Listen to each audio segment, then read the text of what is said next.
You're now listening to the Zod and Drea podcast.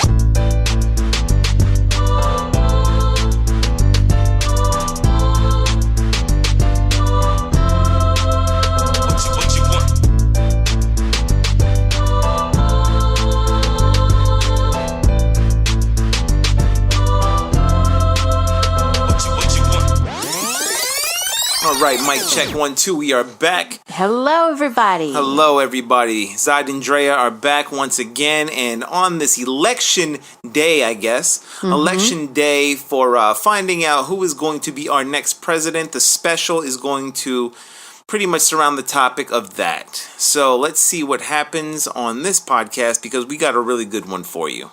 And I don't know about you guys, but I just can't wait for this election to be over. I mean, I'm just done with everything about it. November 9th could not get here any sooner for me. Yeah, so we can't wait to see what the results are, of course, just like the rest of America and most of Mexico, to see what happens between Donald Trump and Hillary Clinton and the results that are so closely contested in this election. And we'll also talk about in our podcast today some of the local elections. So for those that are going to be preparing to go and wait in line today to vote, we'll talk a little bit about some of the stuff that's on the local agenda and on the local ballots. Right here in Phoenix, Arizona. So just in case you're listening from somewhere else, it probably won't even make any sense to you. Some of them might. Some of them. But like I said, if you're talking local, we're talking, I'm just saying local here, doesn't mean local everywhere. We're also going to talk about the movie of the week that we had just watched, and I hope that you did too, which was Marvel's Doctor Strange, a really good movie starring Benjamin Cumberbatch. And if you really love the Marvel movies that have been coming out since I think it's like 2008 with Iron Man, then you're going to want to continue the sagas and see how all the stories are unfolding in this phase 3. It's crazy how they overlap. Nah, Marvel had a plan. Marvel had a plan, and they're putting it in order. And DC's finally catching up, 7 years later. So we'll see what happens with them. But right now, it's just a nice ride. So between local elections and everything going on with the election, you know what? And also for the main topic, just in case you guys don't know, since this is an election special. We were on we did a Man in the Street where Drea wound up interviewing a lot of people in the Phoenix First Friday. So you will be able to not only hear 4 of the responses, but you'll be able to see all of the responses on our YouTube channel as well as on Facebook. So look for the postings there. We're very excited to provide this for you guys. So can't wait for your feedback and let us know what you think. Yeah, because this is going to be a good one, especially all the results. And the question that people had to answer was fun. All right. So let's talk movies. Doctor Strange. Doctor Strange. In case you guys don't know, this is a little known comic book character. Now, if you're into the Marvel comic books, you will have known who he is. But if you're only into the Marvel Cinematic Universe, you're not going to really know who Doctor Strange is. Which would be me. Yeah, but you're catching up. You're catching up. I knew some stuff before I started seeing the movies. Did. Yeah, you did. So, you're not that much of a rookie because, a lot of people will come over here like our friend Kristen. She wanted to see Doctor Strange, even though she's seen all the Marvel movies. But I think she had a feeling she wanted to see it for all the cosmic stuff and all the chakras and all that, stuff. East Indian shit. It's not shit. It's good stuff. All that East Indian stuff and, whatever people want to believe in, that's up to you. If you believe that there's a Matrix out there, you're going to love this movie. If you believe you're asleep and you're not born because you've been hatched, that's cool, But Doctor Strange is, it's on a different level where it's a much more magical movie than the other Avengers have been. Visually, it was a party. The special effects I've never seen before on that level. So it was really cool to see the imagination and what could really be done on that.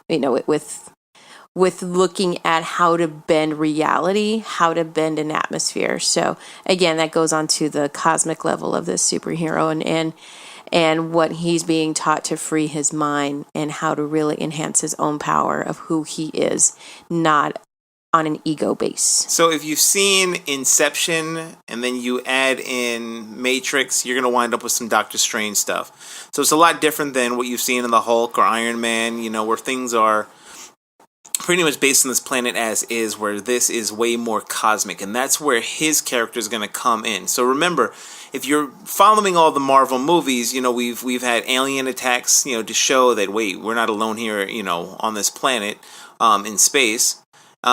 We've had, different dimensions, like the 9 realms. I think it's the 9 realms with Thor. Why are you looking confused? I was like, that's right. With Thor, so it's not just not alone in space, but we're not, we're on different levels of where the Earth even lays.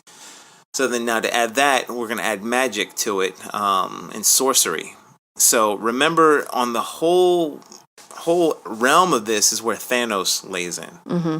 And what he plays a part of, and, their obsession to get all of the gems. The Infinity Stones, The Infinity Stones. So they have to, I remember. You remember. So in order to get all the Infinity Stones, so, I'm not going to, give any spoilers to Doctor Strange. It's just something that you're going to want to see because it ties everything in without only mentioning Avengers once. That was all they only mentioned it once. Mm-hmm. They made a couple of references too, but you also want to see the end credits and see how they also tie in. But there's a few things that they say on the inside that tie into where the plot of the Avengers is going to come, and the future movies are going to look really interesting. I would say then, if you're looking for an audience, then that is mixed of different age groups, like kids, like for Iron Man and for the Hulk, those movies, you had a character, you had this, character that you can sell out, kind of really get the kids involved into. So again, you got the Halloween costumes that are the Hulk and for Iron Man. With this movie, I don't know if the kids are going to be able to really grasp it. They may be visually type of stimulated by it, but as far as like a beast or this creature that comes out and being filled with all of these, big muscly people that are, battling against each other, that's not really gonna happen as much on this movie. So again, you just want to keep your mind open a little bit. Yeah, please do not bring your freaking kids into the damn movie theater, okay? If they cry because they're only, 6 months old, don't bring them into the movie theater to see Doctor Strange on opening weekend, okay? It's not appreciated. Just want to put that out there. But Tilda Swinton, she did her thing. She was really good. Her face, I love the way her, I told you, I like the way her face looked during this. Mads Mikkelsen, that's my man from, what's that TV show? Mads. He was also in the James Bond movie as a villain, but he was a Hannibal Lecter. Hannibal, in the TV show Hannibal. I didn't watch that show. When you said Hannibal Lecter, I thought you meant the other one from the movies. No. Anyway, make sure you go and watch Doctor Strange because it's a dope movie and something that ties in. I liked it. Thumbs up. Yeah, thumbs up. Good movie. All right. Oh, and Benjamin Brett, he's a walking cripple. Anyway. Hey, no spoilers. I didn't give a spoiler. He is. He is. That's not a spoiler. No spoiler. He's a walking cripple who plays basketball. No, he's a couple on orders. He's a walking cripple. Anyway, so it's election. It's election night. Thank God. It is election night. We have been through it. I mean, don't you just feel like it's just like a cleanse needs to be done after this? Some type of get the funk off, get this junk off, let it be done. Let it be over with, so we can get back to this election. Life. This election is the Serbian film. This is just the Serbian film personified into two candidates that dwindled down into two candidates, I should say. So if you don't know what a Serbian film is, make sure you watch it and watch it with the kids. It's a really good film. Oh, stop! No, don't, please, people, don't do that. Please don't. Well, a big disclaimer: do not do that. You won't be a good parent. Don't do that. You won't be a good parent if you don't. Please don't. So that's what this election is. It's nothing but insults. It's nothing but distastefulness, and where one. Hey, I'm sorry, but I'm with her. Especially in the midst I'm not sorry. I'm with her. In the midst of what he's been about. So it's not even so much I'm with her. I like what Ana Navarro said, about her voting for Hillary. Despite her being a lifelong Republican, she voted for Hillary Clinton, and not so much because she likes Hillary, but to make sure that in her battleground state of Florida, that at least her vote will definitely count to make sure Donald Trump does not get in. So that's where I personally stand. Sorry listeners if you're not into that, but there are just certain things that I think that are important for the future of this country. And, people who say, oh, we're going to make America great again. America is, personally, I already said, you say, hey, we're going to make America great again. Again means it's not great now, which means saying America sucks.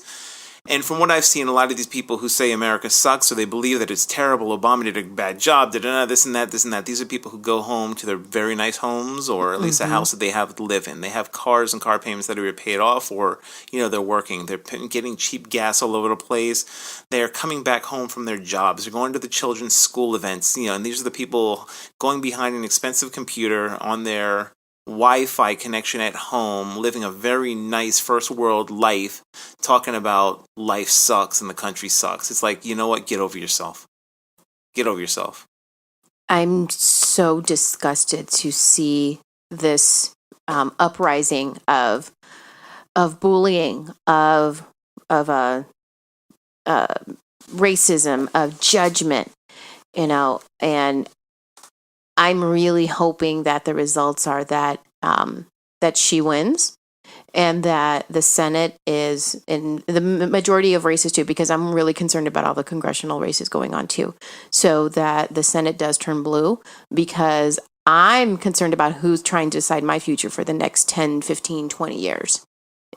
And these men, very few women on the Republican side that are running, but these men on the Republican side that are trying to run for these seats, that are trying to dictate my life, my health, my well-being as a woman. You have no say in that. You don't have a uterus. You don't have a vagina. You don't know what it's like. So I'm extremely ready to fight for my rights and fight to make this a better place. And the same people would correct me, our military's weak. These are the same people who will not put their own children in the military, who have dodged the military when given the opportunity. And you're going to say the military is weak because of that. The candidate saying that, they're shipping all our jobs, overseas, is the same person who has shipped jobs overseas by getting all this manufacturing done elsewhere. The same person who doesn't pay taxes while the rest of us have to for 18 years. The same and jokes about it. And jokes about it. Says that he was smart about it. The same people who, the same person and his surrogates who back him on that. It's like everything that you were accusing of America for getting away with and, blaming Clinton or President Obama for is something that he has done himself. But supposedly now, if you elect him, he will stop it all. And how dare they bring up now voter suppression? Like, come on. Like, no. Like, don't give me that. So, you know what? This election has gone to hell. And, we're going to be voting tomorrow. Well, we already voted, but we hope you do too. Please listen carefully. Please listen carefully. Please listen carefully. Once again, make sure you listen to the Zod and Drea podcast by subscribing to one of the following podcast methods: iTunes, Google Play, or YouTube. Visit our website at www.zodanddrea.com to go directly to the links, or if you choose, you can listen to each podcast episode directly on the website under their individual posts. Want to get involved and have your voice heard on the next podcast? Then be sure to tune in to the question of the week on our website, Twitter, Facebook, or Instagram page. And dial in and leave a message on our voicemail at 323-963-4221. If you're an advertiser who would like to have your 30-second or 1-minute placement on our podcast or YouTube episode, please contact us at info@zodanddrea.com and we'll send you a price list. Space is limited for each episode. The next podcast might even have you as a featured guest. Tune in, check us out, and get involved. All right. So we had a really good opportunity to have a First Friday. I guess it's more of an interview on the street, man on the street. And the First Friday in Phoenix, Arizona is just basically, you want to describe it? Sure. It's just pretty much a big party. Part of downtown Phoenix is blocked off and dedicated to promoting local arts. So that's everything from musicians to painters, sculptors, handmade crafts. And it's a big free event that the community is invited to attend, and people is roaming around and taking in the scene. And what we did on this one was not only audio record, but we video recorded it so you'll be able to see on YouTube. But we asked people this one question. If you were president, what would be the first thing that you would change?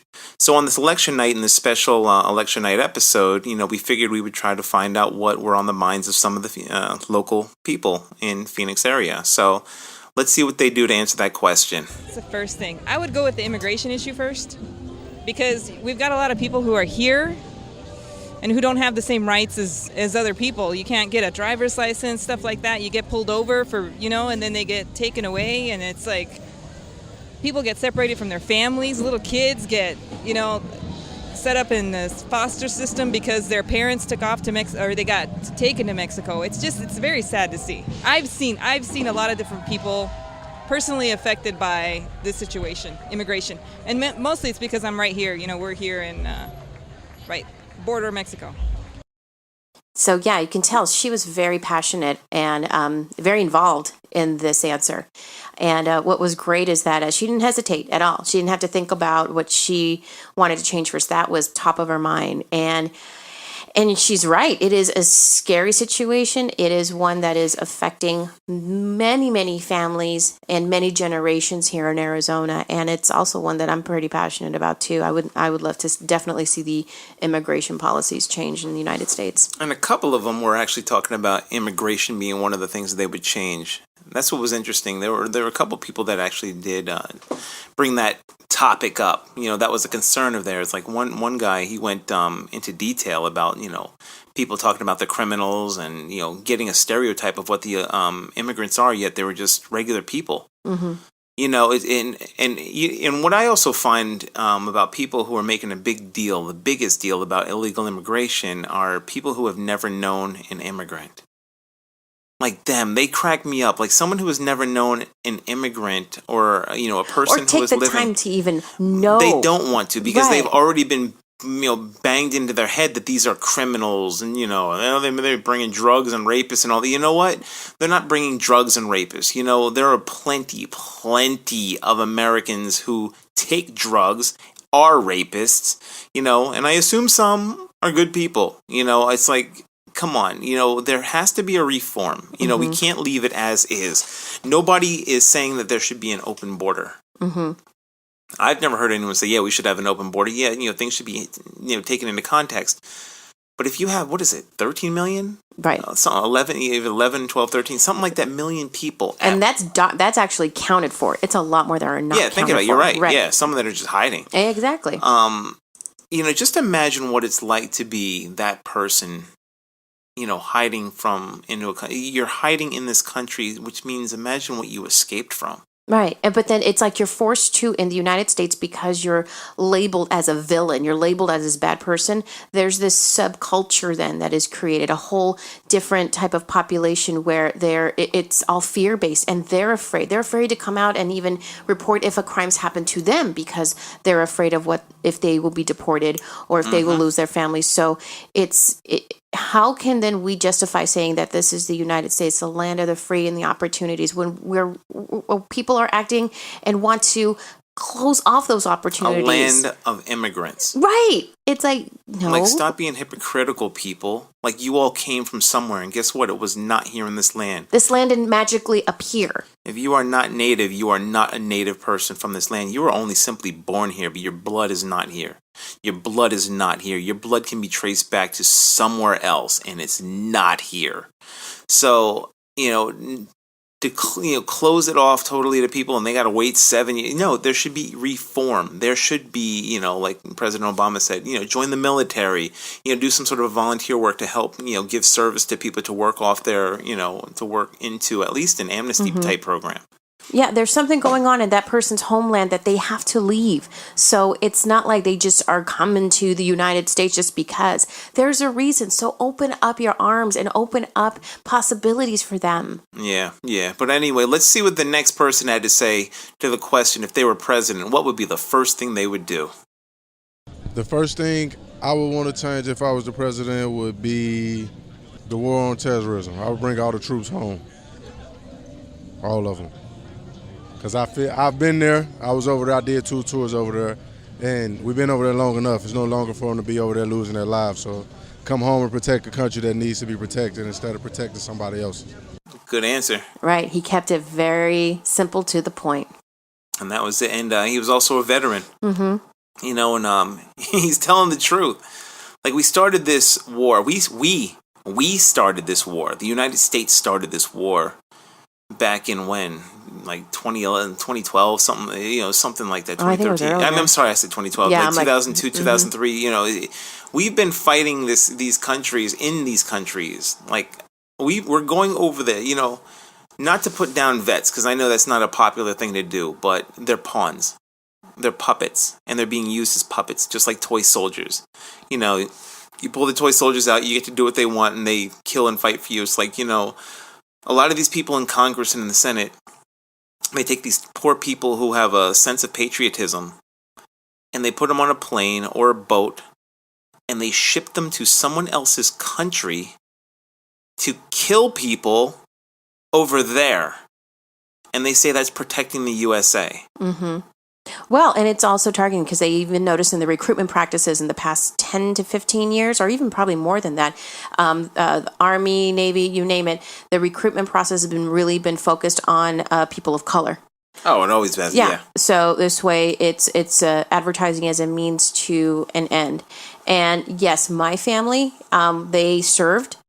It was a time of the draft. It was during the Vietnam War, and my father and all of his brothers served their time, and they all said that they didn't want to do it, but it gave them the opportunity to go to school. It covered their tuition. It covered for the benefits that they have, and the careers that they have now. Has that time, though, left an imprint on them? Yes, to this day. There's something about seeing war and knowing that the friend that you were in boot camp with for about less than a year all of a sudden is no longer on this planet because he gave his life. That's something that is still traumatizing and is still part, and it carries with them. So this is not at all, So then multiply that. Right. Multiply. I don't know. I forget. Like, my history's bad on this topic of the Vietnam War. And, you know, the length that it was, or how long the United States was involved. But multiply that times, you know, the wars that, you know, the Gulf War, and then now we're having the Iraq, Afghanistan wars. It's like they're over there protecting us for, you know, the whole narrative that they say is they're fighting for our freedoms. You don't do that. That means if Al-Qaeda came over here, ISIS came to the United States, and they were fighting for their freedoms by going into your house and killing you, would you consider yourself, or would you consider them, patriots? It's like, if you work in reverse, it doesn't make any sense. Correct. So it doesn't make any sense. We need to bring them home. If they want to protect the United States, they should come home. Mm-hmm. That's where you protect the United States. People are talking about building up borders and building up walls. To do what? To protect the United States. And that means they should come over here. The military should come over here and protect that border. Right. So then why aren't they? Anyway, you know, we can talk about this thing forever. It's like, that's going to have to be another question at some point. So, should we get to the next person? Next person, all right. please. Why should they be president? Okay, if I was president, the first thing I would change would probably be the minimum wage right now. I would change minimum wage. I would definitely increase it. There are a lot of people who work hard. I know a lot of people, they say you should go to school, but people who do jobs they go to school for and they still get paid minimum wage. So why not give that increase? People who work hard for it especially, you know? That was a great answer, and it couldn't have been more timely because that proposition, which is Proposition 206, is on the ballot as of tomorrow. Good one. Yes, so she knew what she was talking about, and it looked like she was talking maybe even from experience somehow. But it was something that seemed like it was from her heart. Mm-hmm. You know, it's like, and it's true. So basically at least here in AZ, you might want to check on your own ballots to see if you have it in your own state, but Proposition 206 is to incrementally increase the minimum wage to $12. By when? 2020. Exactly. So, you know, for those who think that whatever the minimum wage is now, what is it, like $8? $8, you know, we're talking about the rise of inflation and just the standard rate of living, just the cost of living, I mean, just exponentially just rising. Yet you're trying to keep people at $8. Right, and these are people that it's no longer just the kid that's taking the summer job. Nope. These are families that are depending on this income, which is why what statistics have shown now is that definitely a family cannot be supported on that income. It is below poverty level. So why not increase? I just don't understand why people are fighting like this. It's not killing you. No. Okay, it's like a lot of the companies have millionaire, multi-millionaire people at the top. McDonald's, for instance. Who pretty much don't do as much work as they, probably a couple of subordinates under them do, the COO or some of these other, the CFO. What does the CEO do? What are you really doing? You're probably on a golf course. You're making a couple of deals, whatever. But, the people at the bottom who are sitting there busting their asses for $8 an hour, busting their asses. Like, come on. No. You can't help them out for 12. Me personally, I wanted it to be 15. But if it's got to be 12, then it's got to be 12. But it's pretty sad that we have to try to fight for an increment of $4 in 4 years. For the person that's making your meal, for the person that's offering you customer service. I've done that before, and it is not fun. But I wanted to. That was the work that I was able to get at the time. So much respect to to anyone that works in the customer service field, restaurant field, service field. Make sure you get that increase. You deserve it more. You deserve triple if I could. But I mean, come on, people, give some love to the people that are taking care of you. All right, let's see what the next person has to say about what they do as president. The first thing I would change is the climate control. Teaching the humanity about the indigenous ways of living. All the teachings of the medicine wheel, and that's what I would change is the climate. The first of all, probably the excess pipeline that needs to go. Because that's all destroying everything. It's going to destroy the water, and they're just pretty much destroying everything. That's what I would change is the corporate, the one that are digging up all the land and desecrating sites, sacred sites. That's what I would change.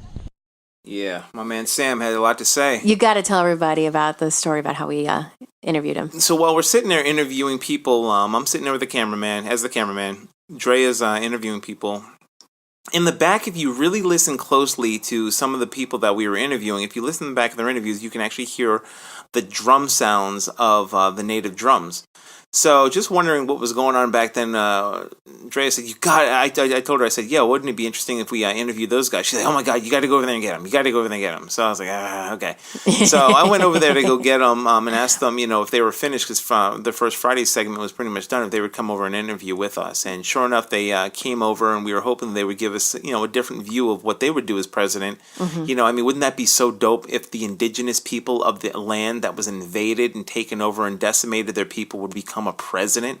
Wouldn't that just be amazing? That'd be awesome. That would be awesome. The fact a black man was and then a woman, I mean, God, if we can get an indigenous man. But anyway, I thought that it was really interesting to hear what he had to say as an indigenous man. I mean, he looked like he was from here. We can't wait for you to see the video. Yes. He had beautiful garb on, and in his attire, and the people around him, they just looked wonderful, and the music was wonderful too. Yeah. It took you back. It took you back to a simpler time, listening to the chants, and it's right there first Friday. And all he wants to do is focus a little bit on climate control, because it's real, people. I mean, fracking is real, people. If you think that these earthquakes are just a coincidence to where people are fracking. Oklahoma City just had a 5.3 earthquake this week. And it was most scientists are pointing to the fracking that's going on there. When we were little kids, the ozone layer was a big deal. So they caused like Earth Day. I mean, this was when we were kids. What do you think has happened now? Come on. Of course it's real. So it's like, and then he started talking about the Dakota pipeline, and we already had a nice little interview about that. So it was a perfect tie into, again, talking about what's important and getting the public to really tell us instead of us assuming. They told us what's important to them. It was great. That was fantastic. Yeah, that was a good one. We had a lot of fun with that show. And again, people, you got to follow us on Facebook. You have to subscribe to us on iTunes. Stitcher, Google Play, and YouTube, where we can see our video. There is a video about this entire interview that has a whole bunch of other people, and it's got some funny things in it as well, but it was very nicely edited for your pleasure. For your viewing pleasure. Tell us your thoughts. Tell us what you think about the video. And if you have any ideas of any other man on the street segments that we should do, maybe you know of an event coming up, maybe you know of maybe a rally or something where we could go out and ask the public their views and to be on the show. And that's that's pretty much what it is. So make sure you get out there, you vote, get your word out there. It doesn't matter which candidate, just make sure you exercise that right. Do it. All right, people. We'll talk to you next time. Bye.